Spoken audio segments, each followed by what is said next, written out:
Greetings and welcome, ladies and gents. I'm the Super Gamer, and welcome to the next part in Fan Appreciation Month.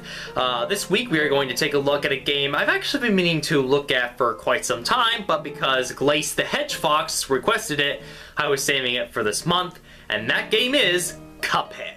I remember hearing about this game at E3 2015 and going, wow, what is this? The graphics look like they came straight out of a 1930s cartoon and it's a freaking video game? I had to get this, but it wouldn't be for a while as I forgot about it for quite some time. But when it was released in September of 2017, I was like, oh yeah, I forgot about this game. I guess I better play it now. So did all the hard work of Chad and Jared Moldenhauer pay off? Let's find out. This is Cuphead.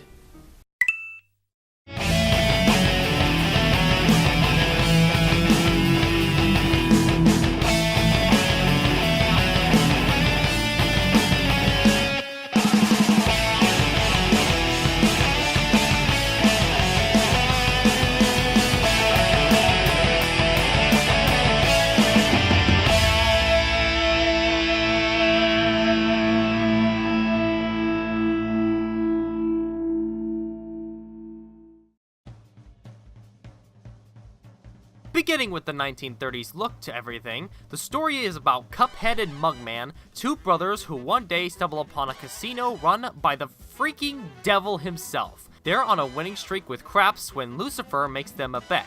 Win the last roll and the casino is theirs, but lose and their souls are his. No surprise, they lose that bet, and Satan gives them an opportunity to collect all the contracts from his past contractors in exchange for sparing their souls. Cuphead and Mugman, with no time to waste and the help of the Elder Kettle, must face off all the residents of Inkwell Isle for their contracts.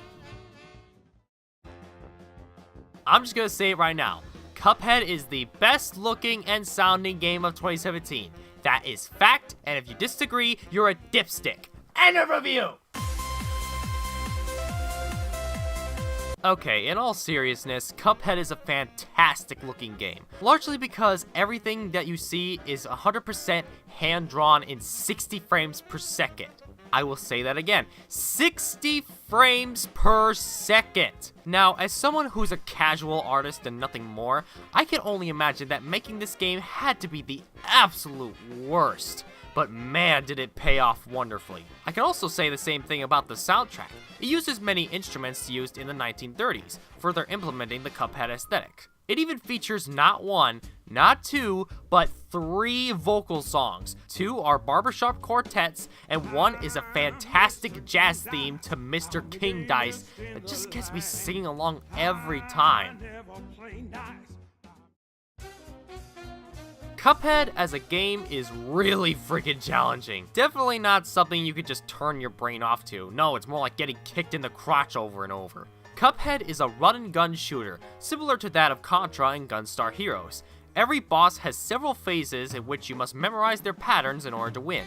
You have a health bar which can take up to 3 hits, but trust me, that won't matter because it will drain fast. The catch with these bosses is that you have to finish each and every one of them in one run. No checkpoints at all. Now this does sound hard and, well, it is.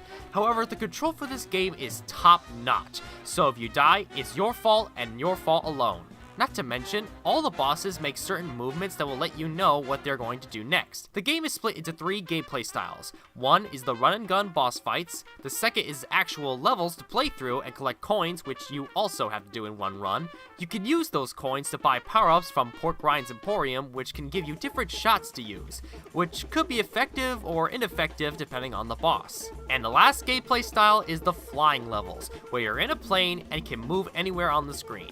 You also have a parry move, which will be very useful with certain boss fights, as they will have projectiles which can only be stopped or avoided by parrying them. Lastly, you have a card meter, and each card will allow you to shoot a super shot at the bosses. However, get 5 cards and you can unleash a super attack, which you can collect from protecting mausoleums from ghosts by parrying them. This attack can be a great tool for making up for loss of time. I don't know about you guys, but despite being frustrated a lot of the time, I still had a blast playing this game. Yeah, there were a few bosses that I think crossed the line between challenging and frustrating, but those moments were very far and few between. For the majority of the time, I was having fun. Overall, Cuphead is literally and figuratively a work of art. It's hard, but fair, and has a brilliant aesthetic from a famous time period of animation. Chad and Jared, I can safely say the 7 years you put into this game was well worth it. I'm going to give Cuphead a 5 out of 5. Until then, I'm the Super Gamer, and I will see you all next time. Bye-bye!